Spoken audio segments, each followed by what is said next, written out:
The reception hall glowed with warm amber lights. Laughter filled every corner as guests clinked champagne glasses together.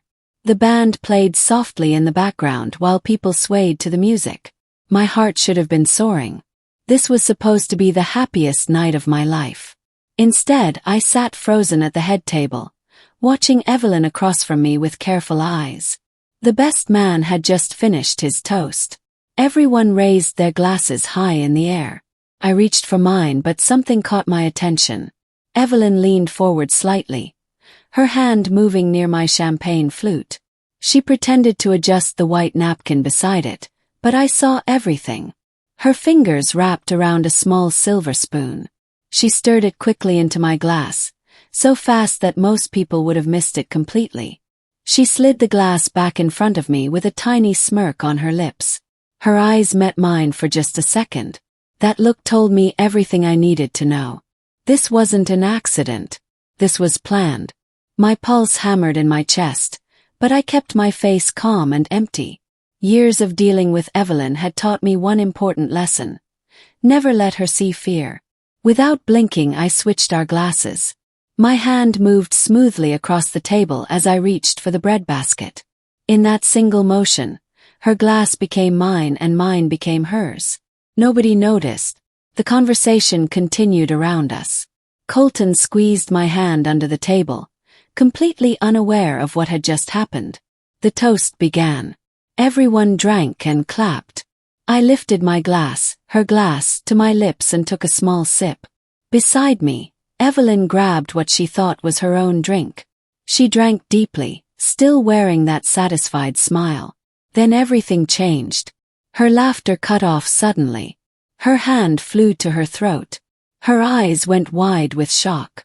The color drained from her face like water running down a sink. She started coughing. Violent, horrible sounds that made everyone stop talking. The music died. Guests jumped from their seats. People screamed. Someone called for help. Chaos exploded around me, but I sat perfectly still.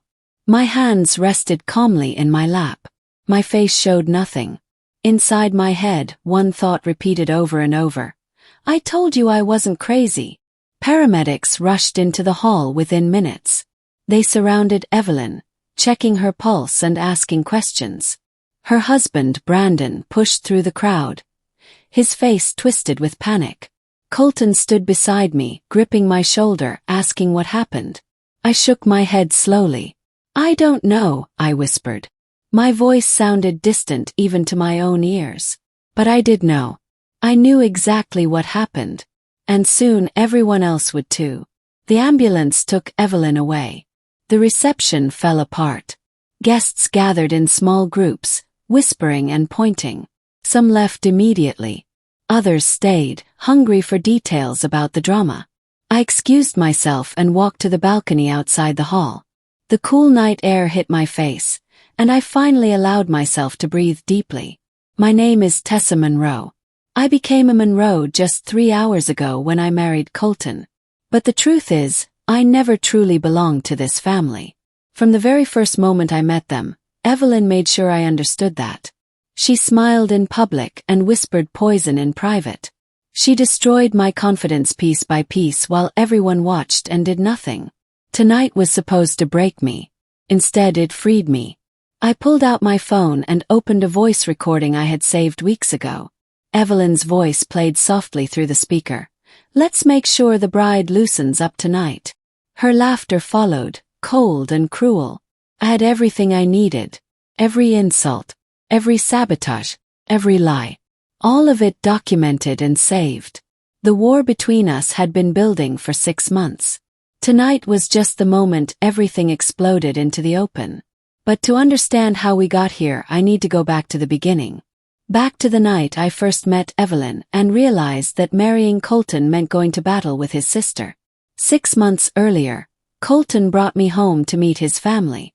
We pulled up to a massive house with white columns and perfectly trimmed hedges. My stomach twisted with nerves. I wanted them to like me so badly. Colton squeezed my hand as we walked to the front door. They're going to love you, he promised. His mother, Margot, greeted us first. She wore pearls and a tight smile that didn't quite reach her eyes.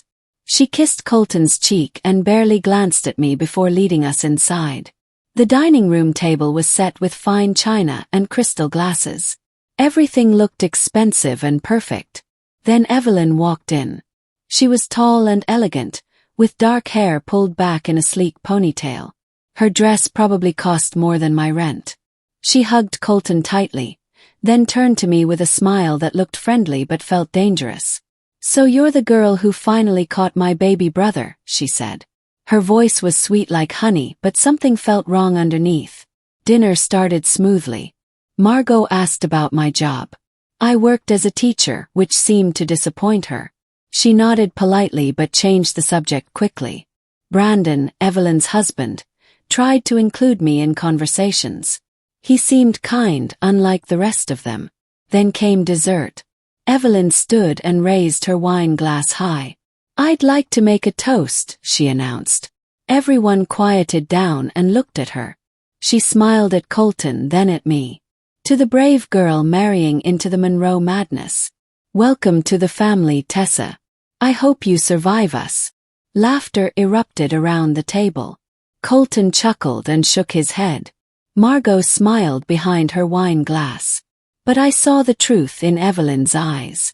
This wasn't a joke. It was a warning. She wanted me to know that I didn't belong here. That I never would. After dinner, I helped clear the dishes while everyone else moved to the living room. Evelyn followed me into the kitchen. She leaned against the counter, watching me scrape plates into the trash. "Enjoy it while it lasts," she whispered. Then she walked away, leaving me alone with those words echoing in my head. 2 weeks later, Evelyn invited us to brunch at her favorite restaurant. The place was fancy. White tablecloths, fresh flowers on every table, and waiters in pressed uniforms. I wore my nicest dress and tried to relax. Maybe I had imagined the tension at dinner. Maybe Evelyn was just protective of her brother. We sat down and ordered mimosas. Evelyn chatted easily about her work as a lawyer. She told funny stories that made Colton laugh. I started to feel hopeful. Then, while looking through her phone, she suddenly gasped. "Oh my goodness, Colton, look at this." She turned her screen toward him. "Remember this trip to Maine? You and Victoria looked so happy." Victoria, his ex-girlfriend, the one he dated for 3 years before me. Colton's face turned red. He glanced at me nervously. "Evelyn, come on. That was years ago." I know, she said, still holding the phone. "I'm just being nostalgic. Victoria was so wonderful. We all loved her." The table went quiet. I sipped my mimosa and said nothing. My throat felt tight. Evelyn finally put her phone away and changed the subject. But the damage was done. For the rest of brunch, I couldn't stop thinking about Victoria. About how much his family loved her. About how I would never measure up. In the car afterward, Colton tried to apologize. She didn't mean anything by it. Evelyn just likes to tease. But I knew better. Teasing was how Evelyn drew blood without leaving visible scars. She wanted me to feel small and replaceable. And it worked. Meeting Margot Monroe for the second time was even worse than the first. Colton invited me to family dinner at his parents' house. His father was traveling for business, so it would just be me, Colton, Margot, and Evelyn. I dressed carefully. Nothing too flashy, nothing too casual. I brought flowers for Margot and a bottle of wine. She accepted both with a thin smile and set them aside without looking at them again. Dinner conversation focused entirely on Evelyn, her recent promotion, her new car, her vacation plans to France. Margot hung on every word, beaming with pride. When she finally turned to me, her smile faded slightly. "And what is it you do again, Tessa?" she asked. "I'm a 5th grade teacher," I said, trying to sound confident. "Oh, how cute." She said it like I had told her I made crafts for a hobby. Teaching is such a noble profession. The way she paused before noble told me everything. In her world, teaching wasn't impressive. It wasn't successful. It wasn't enough. Evelyn jumped in quickly. Tessa's being modest, mother. She's actually quite good with children. All those finger paintings and spelling tests. Laughter rippled around the table. My cheeks burned. I forced myself to smile and nod along, but inside I wanted to disappear. After dinner, Margot excused herself to take a phone call. Colton and Brandon went outside to look at Brandon's new car. That left me alone in the kitchen, washing dishes that Margot insisted didn't need to go in the dishwasher. I heard footsteps behind me.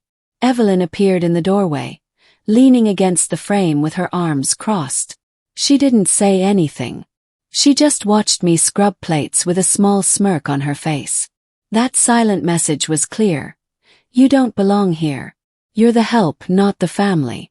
Wedding planning should have been exciting. Instead, it became a nightmare. Colton and I decided to get married in 6 months. We made a guest list together. Close friends, family, and colleagues. I spent hours organizing names and addresses. Then I handed the list to Evelyn, who offered to help send out invitations. Big mistake. 3 weeks later, people started calling me. Friends I'd known for years asked why they weren't invited. My college roommate was hurt. My favorite coworker felt excluded. Confusion spread like wildfire. I checked the invitation list. Half the names I'd included were missing. Entire sections were gone. My side of the family was cut down to almost nothing while Colton's side remained untouched. When I confronted Evelyn, she looked shocked. Oh no, I must have worked from an old draft. I'm so sorry, Tessa. I was just trying to help. Her apology sounded sincere, but her eyes told a different story. She knew exactly what she'd done. She wanted my friends and family excluded. She wanted me to feel alone on my own wedding day. I tried to explain this to Colton. He sighed and rubbed his temples. It was an honest mistake. Just send out new invitations. Don't make this into drama, okay? Don't make this into drama. Those words stung worse than Evelyn's sabotage. He was already siding with his sister, already dismissing my feelings. I swallowed my anger and printed new invitations myself. But the damage was done. Some people couldn't come anymore. Others felt hurt by the confusion. That night I started keeping notes. Every incident, every insult, every time someone dismissed me or defended Evelyn. I wrote it all down in a private journal. I didn't know what I'd do with the information. I just knew I needed proof that I wasn't imagining things. The dress-fitting disaster happened 2 months before the wedding. I found a beautiful gown. Simple, elegant, perfect for my body. The seamstress took my measurements and promised it would be ready in 4 weeks. Evelyn insisted on coming to my final fitting. I want to see my future sister-in-law in her gorgeous dress, she said sweetly. The fitting started well. I stepped into the gown and the seamstress zipped it up. But something felt wrong. The waist was too tight. Could barely breathe. The seamstress frowned and checked her notes. This doesn't make sense, she muttered. I have your measurements right here. Evelyn spoke up quickly. Oh, I called ahead and adjusted them. Tessa mentioned she was dieting, so I thought we should make the dress a bit smaller to account for weight loss. My head spun. I never said that. Yes, you did, Evelyn insisted. Remember, at brunch last month, you said you wanted to lose 10 pounds before the wedding. I hadn't said that. I'd never said that. But the seamstress was already nodding sympathetically, believing Evelyn's lie. I'm so sorry for the confusion, the seamstress said. We can let it out, but it will take another 2 weeks. I left the shop fighting back tears. In the car, Evelyn patted my shoulder. Don't worry. I'm sure the adjustments won't take long. I was just trying to help you look your best. That night I cried in the shower. Colton held me afterward but didn't understand why I was so upset. It's just a dress mistake, he said. Everything will be fine. He didn't get it. None of them did. This wasn't about the dress. It was about control. About making me feel helpless and small. About reminding me that even on my wedding day, Evelyn would have power over me. The bridal shower was held at a fancy restaurant that Margot picked out. 50 women attended: Colton's aunts, cousins, family friends, and a handful of my friends. Evelyn played the role of perfect hostess, floating around the room with champagne and laughter. Gift opening came near the end. I sat in a decorated chair while women crowded around, watching me unwrap boxes. Most gifts were traditional: kitchen gadgets, picture frames, wine glasses. Then Evelyn handed me a large wrapped package. "This one's from me," she said, smiling widely. I tore off the paper carefully. Inside was a beautiful silver frame. But the photo made my stomach drop. It showed Colton and Victoria, his ex, standing on a beach with their arms around each other. They looked happy and in love. At the bottom of the photo, someone had written in fancy script, "The good old days." The room went silent. Women exchanged uncomfortable glances. My face burned with shame. I didn't know what to say. Evelyn watched me with that same sweet smile, waiting for my reaction. "Thank you," I whispered. My voice barely worked. "It's thoughtful." Nervous laughter spread through the room. Someone changed the subject quickly. The party continued, but I felt numb. After everyone left, I opened the card attached to the frame. Inside, written in Evelyn's handwriting, was a simple message: "You'll never be family." I took the card home and added it to my journal. The collection of evidence was growing. Every cruel word, every sabotage, every public humiliation. I didn't know what I'd do with it yet. But I knew that someday, somehow, I would make sure everyone saw the truth about Evelyn. My saving grace came in the form of Maya Rodriguez, our wedding planner. She was smart, organized, and saw right through Evelyn's act. After the bridal shower disaster, Maya pulled me aside. "I've planned a lot of weddings," she said quietly. "And I've seen a lot of difficult family members.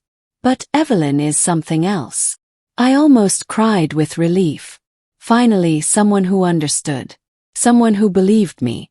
Maya became my silent ally. She started documenting things without me even asking. When Evelyn tried to change the wedding menu behind my back, Maya recorded their phone conversation. When Evelyn mocked my vows to the florist, calling them childish and embarrassing, Maya caught it on video. She handed me the recordings one afternoon over coffee. "You might need these someday," she said simply. I hugged her tight. For the first time in months, I didn't feel completely alone. Having proof, real evidence, made me feel less crazy. I wasn't imagining Evelyn's cruelty. Other people saw it too. Maya taught me something important: patience. "Don't react now," she advised. "Let her keep digging her own grave. The truth always comes out eventually." So I waited. I smiled through family dinners. I thanked Evelyn for her help with wedding planning. I played the role of the sweet, grateful bride. But inside I was building a case. Every recording, every text message, every witness statement went into a folder on my computer labeled insurance. I didn't know exactly when or how I'd use it, but I knew the moment would come. Evelyn wouldn't stop until she destroyed me. And when she finally went too far, I'd be ready. 1 month before the wedding, things got worse. Colton started pulling away from me. He became distant and irritable. When I asked what was wrong, he snapped at me. "Why can't you just get along with my family?" he said one night. "Everyone's trying so hard with you, but you keep creating problems." My mouth fell open. Creating problems. "Colton, Evelyn has been sabotaging me since day one." "That's ridiculous. Evelyn loves you. She's been nothing but helpful. She posted a photo of you and Victoria at my bridal shower. It was a joke, Tessa. God, you're so sensitive about everything." I realized then what had happened.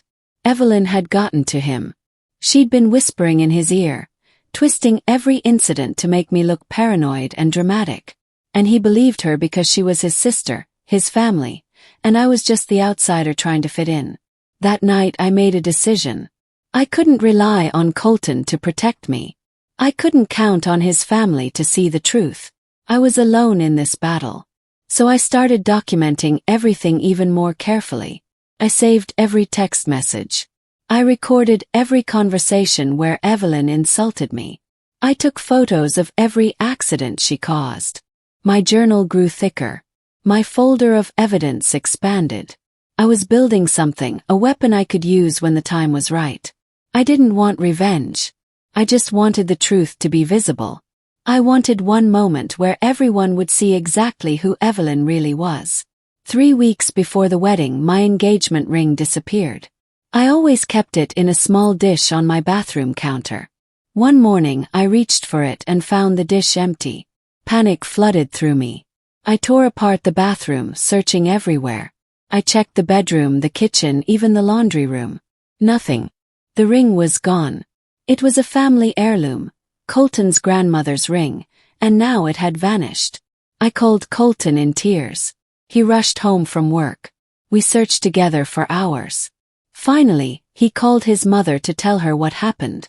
Margot arrived within an hour, her face tight with anger. "How could you lose something so precious?" she asked coldly. "I didn't lose it. I always keep it in the same place." She shook her head, disappointed. The judgment in her eyes made me feel worthless. 2 days later, Evelyn found the ring. She called me excitedly. "You're never going to believe this. I was at your apartment dropping off some wedding stuff, and I found your ring in the laundry room. It must have fallen off while you were doing clothes." Relief and confusion mixed together. How did the ring get to the laundry room? I never wore it while doing laundry. Something felt wrong about the whole situation, but I couldn't prove anything. That evening, Margot called me. "I'm glad Evelyn found the ring. But Tessa, you need to be more careful with family treasures. This kind of carelessness is unacceptable." I apologized, even though I knew I hadn't been careless. Evelyn had taken that ring. She'd hidden it and then found it just to make me look bad. But I had no proof, no evidence, just a gut feeling that everyone would call paranoia. That night, I added another entry to my journal. The pattern was clear now. Evelyn wouldn't stop until she completely destroyed my reputation in this family. The breakthrough came 2 weeks before the wedding. I went to the reception hall to finalize details with Maya. While we discussed table arrangements, I heard voices near the bar. One of them was Evelyn's. I moved closer, staying hidden behind a tall decoration. Maya followed quietly. We listened as Evelyn talked to the bartender we'd hired for the reception. "I need you to do me a favor," Evelyn said. Her voice was low but clear. "My brother's bride gets nervous at big events. I want you to make her drinks a little stronger than normal. Nothing dangerous, just enough to help her relax. It'll make the night more fun for everyone." The bartender hesitated. "I don't know if I should. I'll pay you extra. $500. Just make sure her first few drinks are strong. Trust me, she'll thank you later." My heart pounded. Maya grabbed my arm and pulled out her phone. She started recording. We caught every word. Evelyn's plan. Her tone. Everything. After Evelyn left, Maya and I stood in silence. "She wants to get you drunk at your own wedding," Maya whispered. "She wants you to embarrass yourself." But I knew it was worse than that. Evelyn wanted me to lose control, to make a scene, to give Colton and his family a reason to doubt me. Maybe even a reason to call off the wedding. "What do you want to do?" Maya asked. I thought for a long moment. Then I smiled. "Let her think her plan worked. Don't change anything with the bartender. Just make sure we have cameras recording everything." Maya nodded slowly, understanding. "You're going to catch her in the act." "Exactly. She's going to expose herself, and everyone will see it." We spent the next 2 weeks preparing. Maya arranged for extra cameras at the reception. I practiced staying calm no matter what happened. And I waited for Evelyn to make her final move. The morning of my wedding arrived. Sunlight streamed through the hotel room windows. My bridesmaids bustled around, helping with hair and makeup. Everything should have felt magical. Instead, I felt like a soldier preparing for battle. I stared at myself in the mirror. My makeup was perfect. My hair was styled in soft waves. I looked beautiful, but inside my mind was razor-sharp and focused. Today wasn't just about marrying Colton. It was about ending Evelyn's campaign against me. Maya knocked on the door and slipped inside. "Everything's set," she whispered. "Cameras are positioned at every angle. The bartender knows to act normal. Are you ready?" He nodded. "I'm ready." My mother came over and squeezed my shoulders. "You look stunning, sweetheart. Are you nervous?" "A little," I lied. I wasn't nervous about the wedding. I was nervous about what would happen afterward. About whether my plan would work. About whether I could finally make everyone see the truth. The ceremony was scheduled for 4 o'clock. The reception would start at 6. That gave me 2 hours to get through the ceremony without revealing anything. 2 hours to play the happy bride while knowing what was coming. I took a deep breath and smoothed down my dress. "Let's get married," I said. The ceremony was held in a beautiful garden behind the reception hall. White chairs lined a grassy aisle. Flowers decorated everything. Guests filled the seats, smiling and whispering as the music started. Before walking down the aisle, Evelyn appeared in the bridal suite. "Let me help you with your dress," she said sweetly. My bridesmaid stepped back, giving her space. Evelyn moved behind me, adjusting the long train and fastening a loose button. Her hands moved quickly, efficiently. Then I felt something slip into the hidden pocket of my dress. Something small and folded. She leaned close to my ear and whispered, "One last toast to remember me by." Then she smiled at everyone else and left the room. My bridesmaids fussed over last-minute details, completely unaware of what had just happened.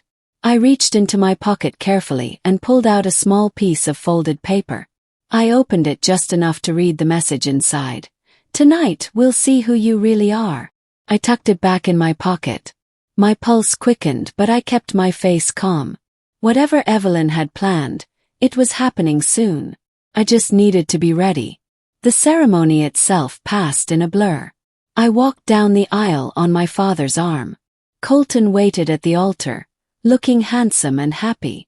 We exchanged vows.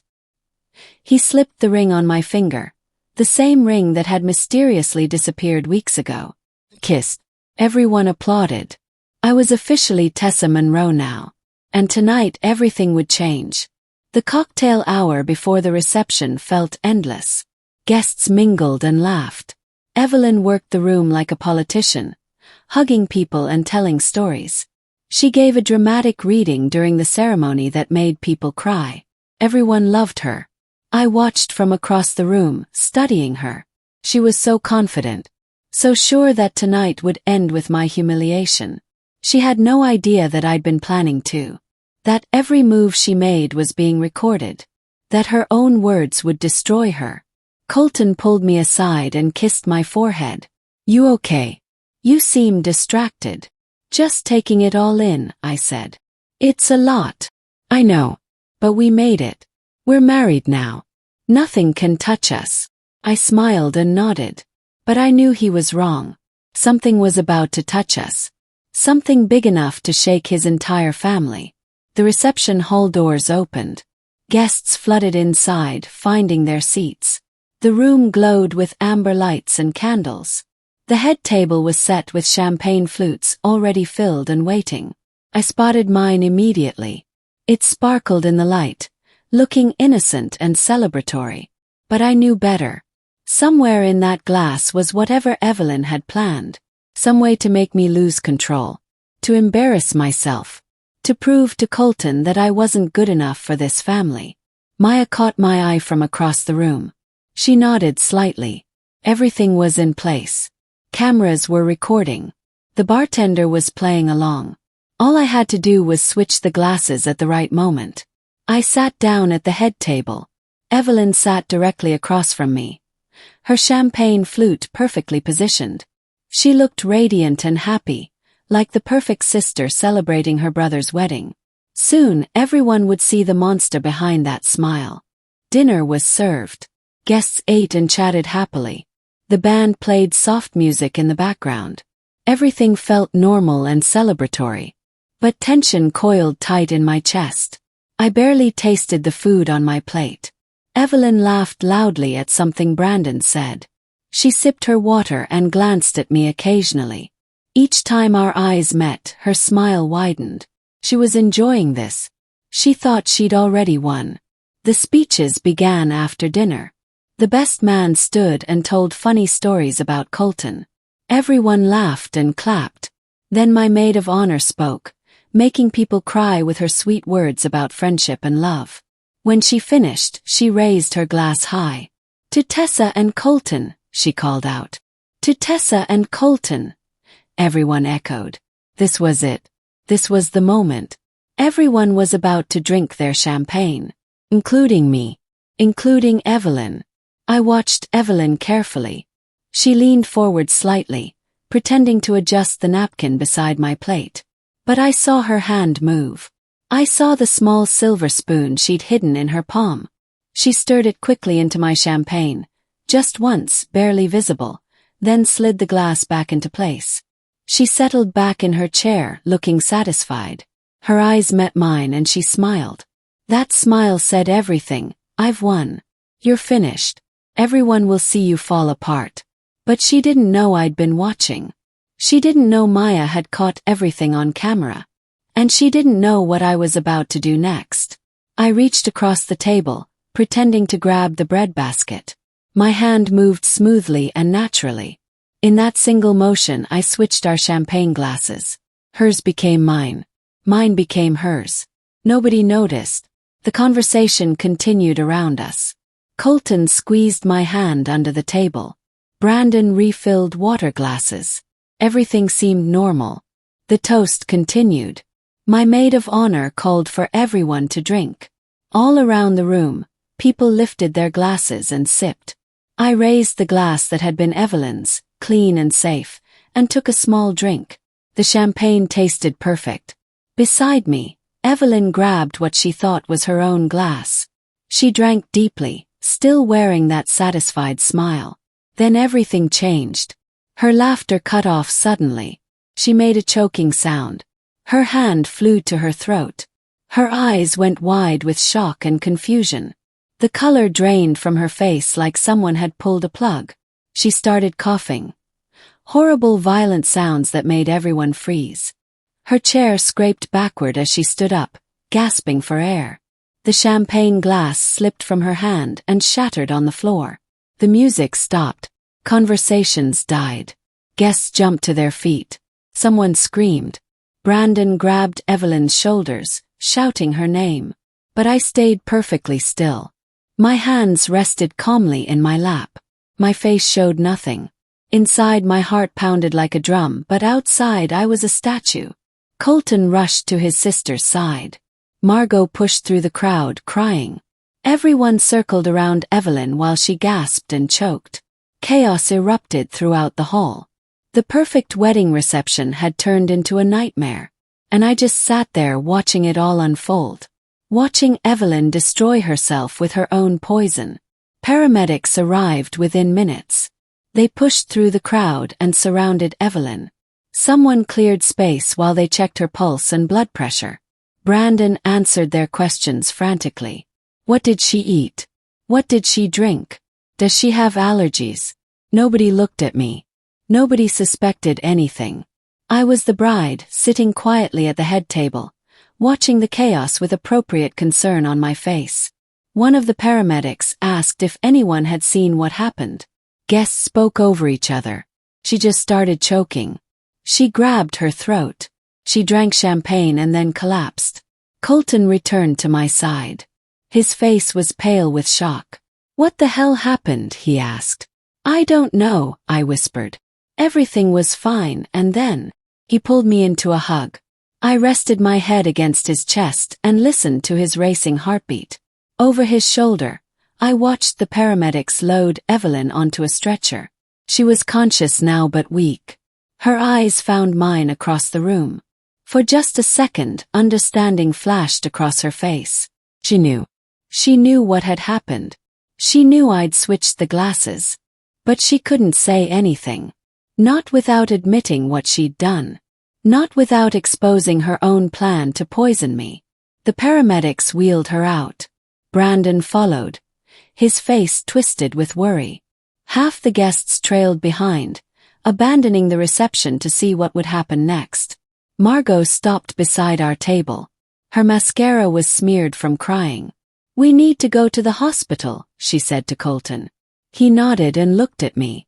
"I'm sorry. I have to go with them." "Of course," I said softly. "Go. I'll handle things here." He kissed my forehead and rushed out. I watched him leave, surrounded by his family. Then I turned to Maya, who had appeared at my side. "Did the cameras get everything?" I asked quietly. She nodded. "Every second. The spoon. The switch. Everything." "Good," I said. "Now we wait." The reception fell apart after that. Guests whispered and gathered in small groups. Some left immediately, uncomfortable with the drama. Others stayed, hungry for more details. I circulated through the room, playing the shocked bride perfectly. "Is Evelyn okay?" people asked. "I don't know yet," I answered. "We're all just praying she'll be fine." Inside I felt strangely calm. The worst part was over. Evelyn had been exposed, even if she didn't know it yet. Now I just needed to wait for the pieces to fall into place. Around midnight, Colton called. "She's stable," he said. "The doctors think she had an allergic reaction to something. They're running tests." "Thank God," I said. "Give her my love." "I will. I'm sorry our wedding night turned out like this." "It's not your fault. These things happen. We'll have plenty of other nights." After hanging up, I returned to the hotel room alone. My wedding dress hung on the door. The beautiful reception hall sat empty downstairs. But I didn't feel sad. Felt powerful. I pulled out my phone and reviewed the videos Maya had sent me. Clear footage of Evelyn stirring something into my glass. Clear footage of me switching them. Clear footage of her drinking her own poison. I also had the recording from 2 weeks ago. Evelyn's voice telling the bartender to make my drinks stronger. Her plan to humiliate me. All of it preserved forever. Tomorrow people would start asking questions. The hospital would run tests. They would find whatever Evelyn had put in that drink. And I would have all the evidence I needed to prove she'd done it to herself. I fell asleep that night with a smile on my face. The next morning, Colton returned to the hotel. He looked exhausted and confused. "The doctors found traces of a sedative in Evelyn's system," he said. "Something strong. They're calling the police." My heart raced, but I kept my face neutral. "The police? Why?" "They think someone might have drugged her." "This is crazy, Tessa.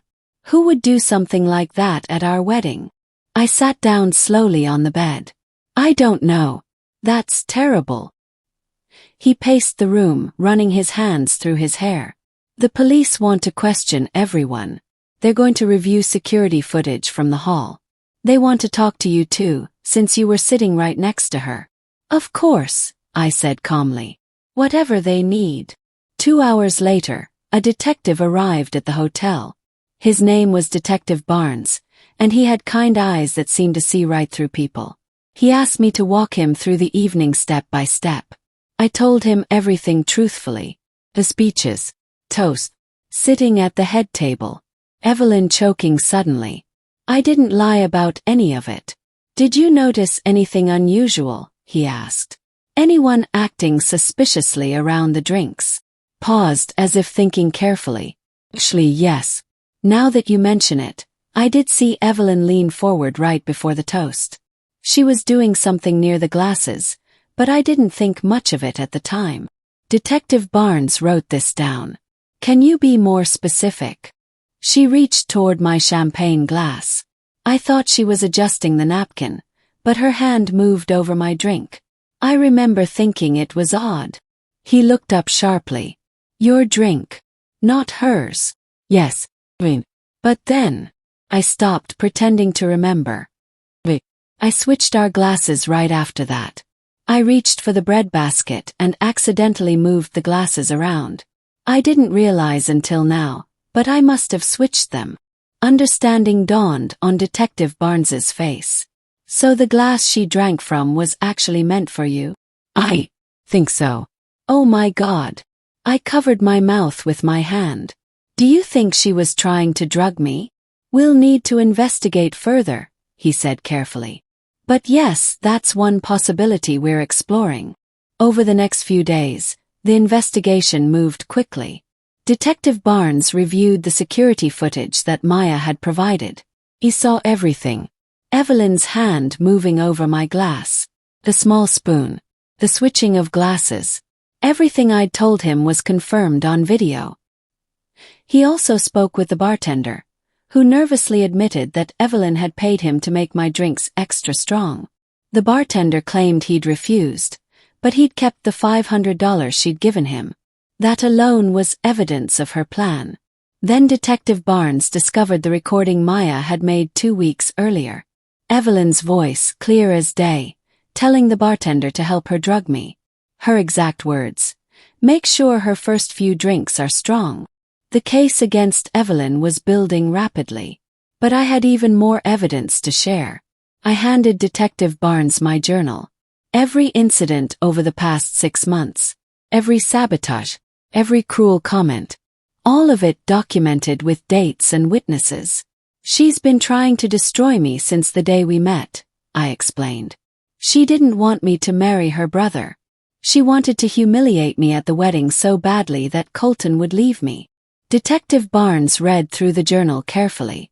His expression grew darker with each page. "This is a pattern of harassment," he said. "Why didn't you report this before? Who would have believed me? She's perfect in everyone's eyes. I'm just the outsider trying to fit in. I needed proof."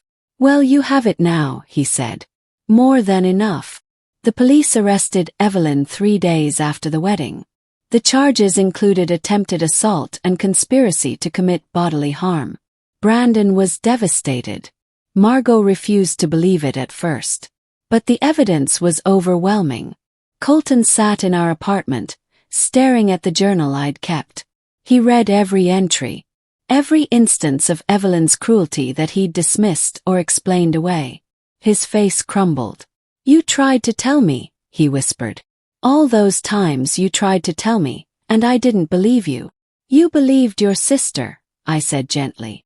"That's natural." "No." He shook his head. "I should have believed my wife. I should have protected you. Instead, I let her torture you for months." Tears filled his eyes. I sat beside him and took his hand. Part of me was angry. Part of me wanted to scream at him for not seeing the truth sooner. But another part understood. Evelyn had fooled everyone. She was that good at hiding her cruelty. "She almost succeeded," Colton said. "She almost destroyed us." "But she didn't," I replied. "We're still here. We're still married. And now everyone knows the truth." The truth spread through the family like wildfire. Brandon filed for divorce immediately. He'd had no idea what his wife was capable of.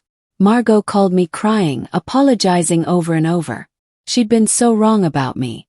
So blind to her daughter's cruelty. "I treated you terribly," Margot sobbed over the phone. "I dismissed you. I made you feel small. I'm so sorry, Tessa." I accepted her apology, but I didn't forget how she'd made me feel.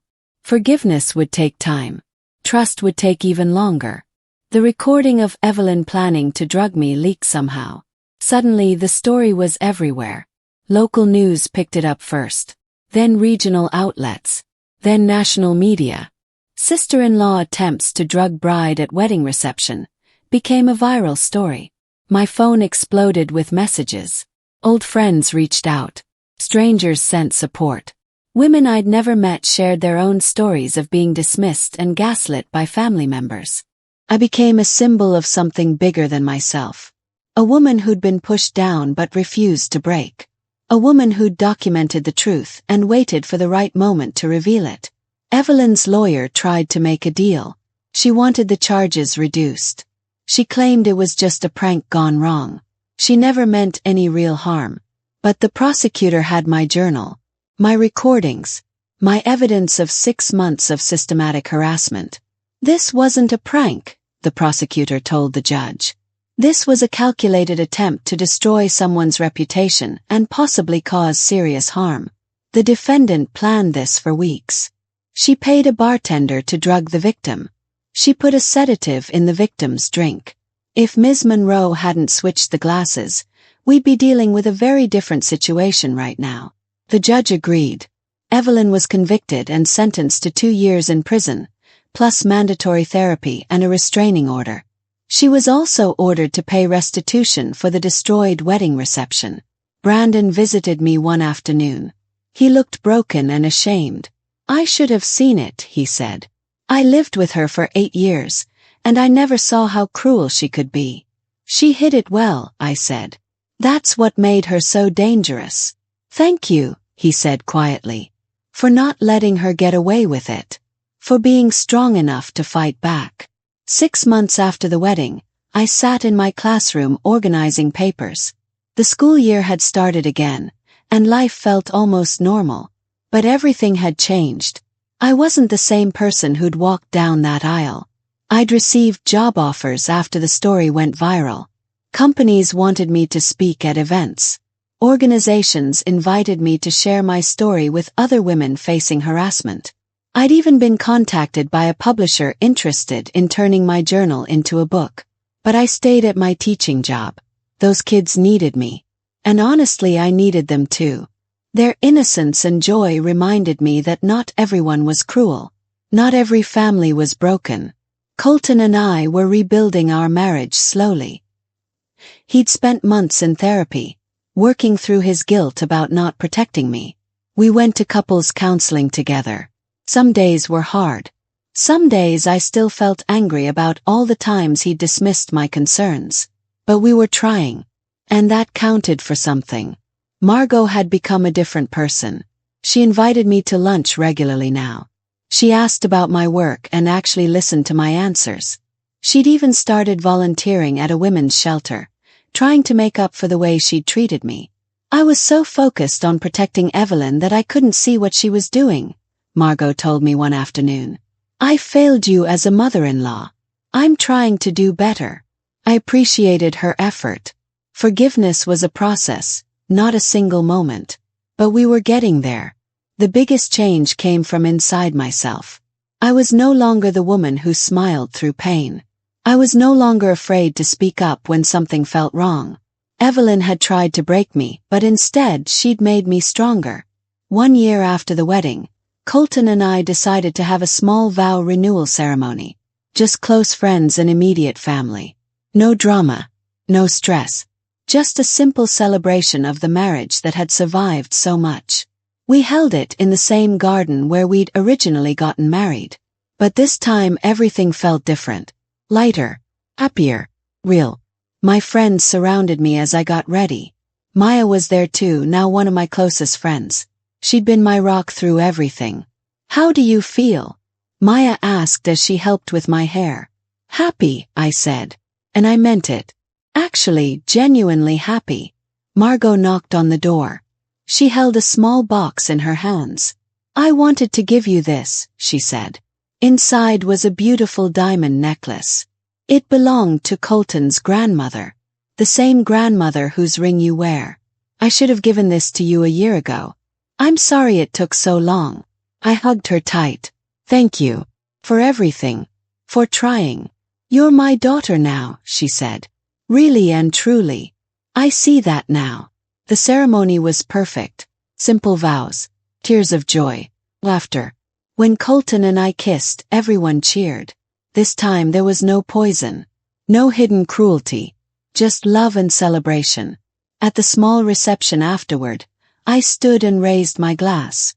I want to make a toast, I said. The room quieted down. This past year taught me something important. The truth always comes out. Lies always collapse. And the people who truly love you will stand by you when everything falls apart. I looked around the room. My friends. My family. At Colton, who'd finally learned to see the truth. At Margot, who was trying so hard to make amends. To second chances, I said. to truth, and to the strength it takes to protect yourself. Everyone raised their glasses. To second chances. We drank together. And this time, the champagne tasted exactly as it should, sweet and celebratory, with no bitter aftertaste. Today, 2 years after that disastrous wedding reception, I stood on the balcony of our new house. Colton and I had moved away from his family's neighborhood. We needed space to build our own life together, separate from all the pain and drama. I'd written the book, Switching Glasses, How I Survived Family Sabotage and Found My Voice, had been published 3 months ago. It was selling well. Women reached out daily to tell me how my story had helped them recognize their own situations. I'd also started a support group for women dealing with toxic in-laws. We met twice a month. We shared stories. We validated each other's experiences. We reminded each other that we weren't crazy, that our feelings mattered, that we deserved to be treated with respect. Evelyn had been released from prison last month. She was living in another state now, far from all of us. The restraining order would last another 3 years. I didn't think about her much anymore. She'd lost everything, her marriage, her reputation, her freedom, her family's trust. She'd destroyed herself with her own poison. Sometimes people asked if I felt guilty, if I regretted switching those glasses, if I wished I'd handled things differently. The answer was always no. I didn't switch those glasses to hurt Evelyn. I switched them to protect myself. Everything that happened afterward was a consequence of her own actions. She'd planned to drug me. She'd spent months trying to destroy me. She'd made her choices, and those choices caught up with her. Colton joined me on the balcony, wrapping his arms around my waist. "What are you thinking about?" he asked. "How far we've come," I said. "How different everything is now." "Better," he asked. "So much better." Below us, the garden bloomed with flowers. The evening air smelled sweet. Inside the house, music played softly. We were hosting friends for dinner tonight. Real friends who loved and supported us. I thought about that terrified woman who'd walked down the aisle 2 years ago. The woman who'd been gaslit and dismissed for months. The woman who'd been so afraid that nobody would believe her. That woman had found her voice. She'd learned to trust her instincts. She'd discovered that sometimes the best revenge isn't revenge at all. It's simply refusing to let someone destroy you. I picked up my phone and opened the photo Maya had sent me earlier. It was from the wedding, the moment right after Evelyn started choking. In the picture, I sat perfectly calm while chaos erupted around me. My face showed nothing. But my eyes held a quiet power. Maya had captioned it. "The moment everything changed." She was right. That was the moment I stopped being a victim. The moment I took control of my own story. The moment I proved that truth is stronger than lies. I smiled at the photo, then deleted it. I didn't need it anymore. I didn't need to look back. The past was finished. The poison had been neutralized. And the future stretched ahead of me, bright and clear. "Come on," Colton said, pulling me toward the door. "Our guests will be here soon." I followed him inside, leaving the balcony and all its memories behind. Real revenge doesn't come from rage or cruelty. Comes from surviving. From thriving. From building a life so good that the people who tried to destroy you become nothing more than a distant memory. I'd switched those glasses to save myself. But in doing so, I'd also freed myself from ever having to be afraid again. And that was the greatest victory of all.